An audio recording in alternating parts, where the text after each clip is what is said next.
Welcome to another episode of Pinzas Garage and Fabrication. So today, working on the XT6 again, my 91 Subaru XT6. And I ran into an issue with my crankshaft pulley. Notice it's sticking out. It's supposed to be more flat, compressed together. I actually had to press this outward so that I can get to this area, and I am going to glue this back together with a binary epoxy. So what I noticed initially was that when I first started it up, it didn't want to charge, but if I hit the throttle a few times and revved it, then my volts would come up and it would start charging and be alright, and then it slowly got worse and worse and have to rev it more. And the one day I smelled a little burnt rubber, and I'm like, there's something going on here. And I thought, maybe it was my belt.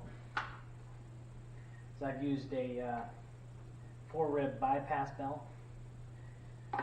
Since my AC compressor is currently toast, and I haven't gotten the new one on there yet. So 4-rib bypass belt. 504-0310 or a 4PK0785. That's DACO numbers. You can cross-reference if you need to. That belt will work. It's not going to last as long as the original 6-rib belt, but if you need to bypass, that one will get you by.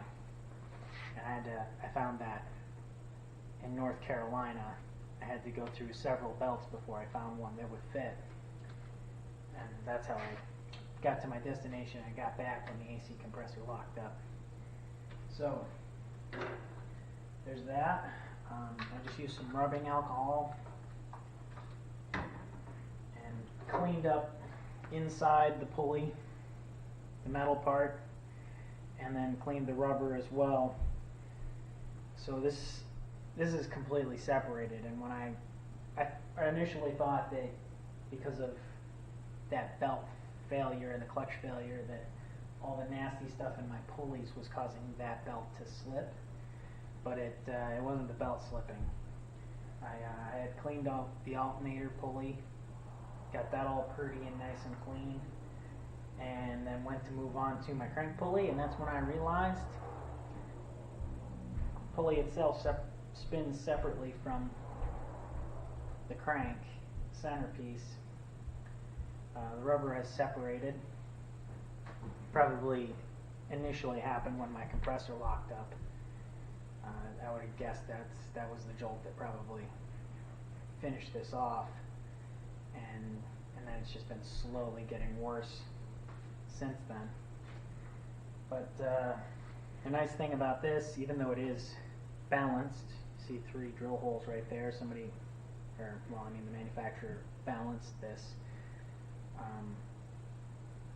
Even though that is balanced, there is a nice thing right here. You won't be able to see it probably in the camera, but there's a little notch on the outside of the pulley.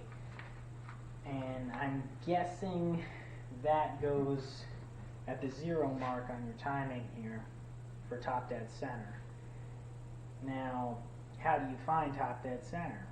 Well, I pulled the spark plug out to verify that the number 1 piston, which should be passenger side or right side,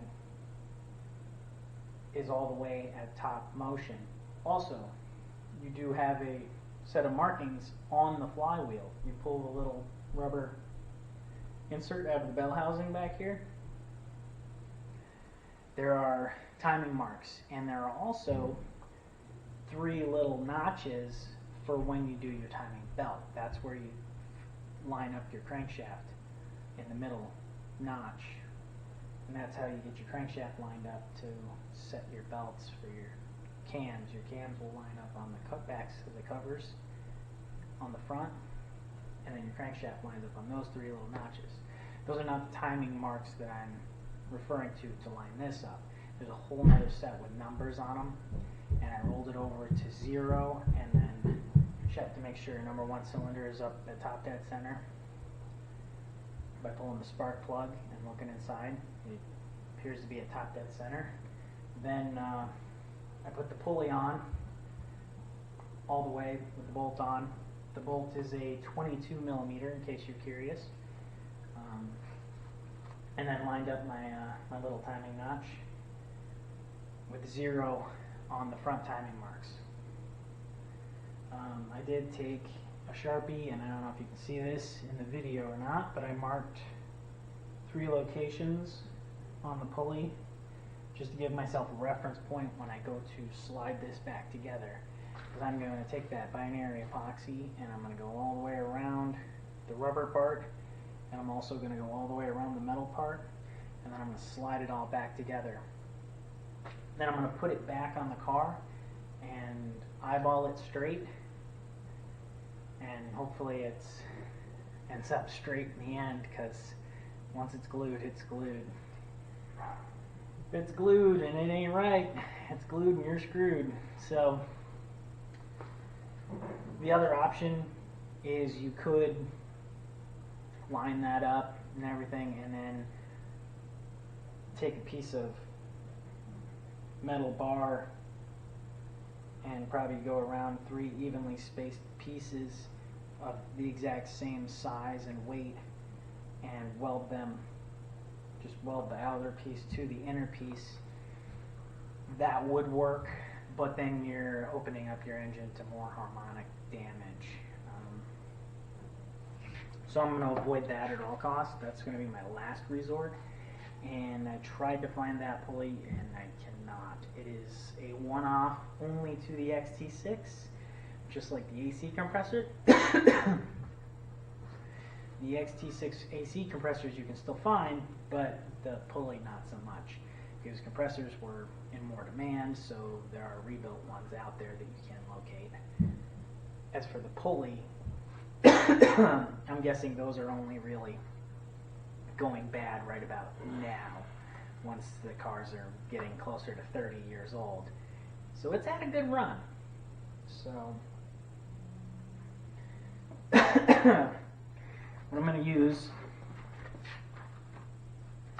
it's a JB Weld plastic bonder. I've used the JB plastic weld bonder, which does have a better hold to it. It's like 43 or it's over 4,000 psi strength. This one's only 3770 psi strength, but this is you can get it in black, so it will match and it won't look terrible, like somebody glued your pulley back together. You won't really notice it as much. And this plastic bonder seems to work with more items. If you look on the back on the applications list, it works with more stuff than the plastic weld stuff does. And I'm guessing that this is a little bit softer and more like a rubber than the plastic weld, but I'm not totally sure. I'm just kind of taking a guess on this one. But that's what I'm going to do. Little JB plastic bonder. And the plastic weld stuff is only a few hundred more holding PSI over this, and I use that on the front bumper, and it helped quite well. I nailed a snowbank at, shoot, we were doing like 50 miles an hour, and the bumper didn't come apart, so I know it holds pretty well. This stuff should too. But I'm going to get started gluing this back together, mix up my bonder, and I will be back. Okay, when applying the plastic bonder, you will get a little bit squished out. So I did the thinnest layer I could, and it really didn't take much. Just mixed some up and I ended up with a bunch of excess. It was a little heaped pool. It's like probably not even a quarter of that bottle. was in there. Mixed it all up and applied it as thinly as I could on both surfaces, on the inside of the metal surface and also around the outside of the rubber surface. Then I put it in my press because that's how I got it to the position that it was in. It did, lucky enough, it hadn't chewed enough of the rubber yet. Alright, that interruption was brought to you by my wife. We needed some tortillas because it was taco night. I'm going to go run and get some tortillas. But anyways, my pulley wasn't too awful badly damaged. So everything kind of fit together pretty well. It would spin and it would move in and out a little bit, but I was able to line it up and it does spin pretty true, so I got lucky there. So if you do find this issue on yours, to catch it sooner rather than later is definitely going to help you in the long run. It'll make it a lot easier to glue back together and get everything straight the way that it needs to be. But so I've already put it back together and took the car for a drive, took it down to the car wash. It was really needing a wash. So I took it down, washed it up, it drove fine, came back. It's actually starting better now, so I'm starting to think maybe, hold on, another interruption. Sorry, telemarketers this time. And a lot of interruptions on this video. I apologize. But so yeah, I got it back on the car.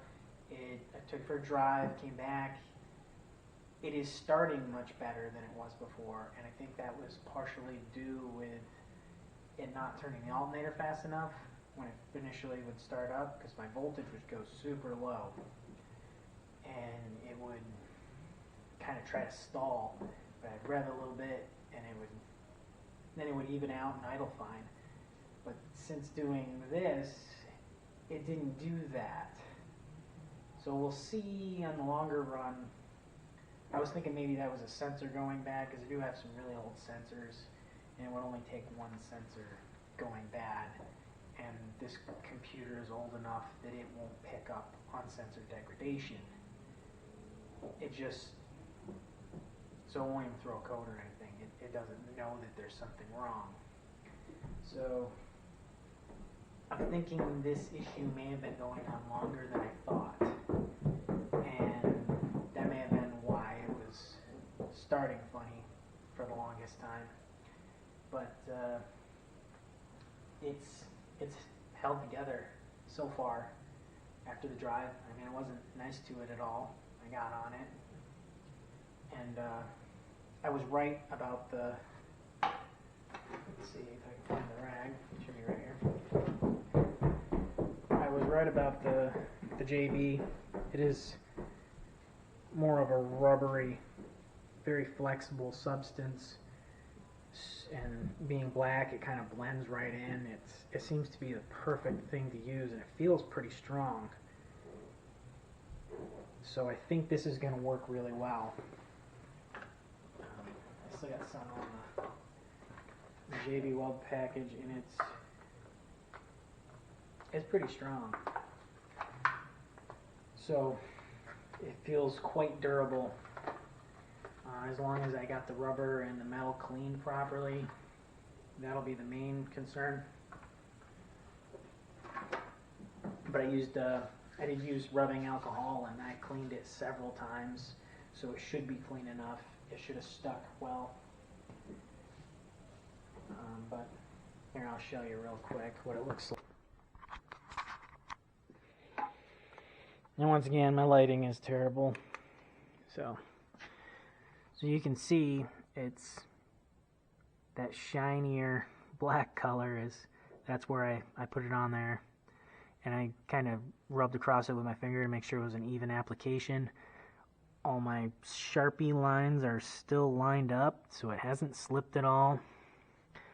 And I put it on the car, and what's nice about these pulleys being so close together on this Get my light in a good spot, is you can look directly down at your water pump pulley and make sure that your ribs are lined up. And then you can eyeball from your alternator as well to make sure your ribs are lined up. And then as long as the face is sitting flat, that seemed to make sure everything was lined up the way it needed to be. So that worked out. Hopefully with whatever your application is going to be, hopefully that'll work as well.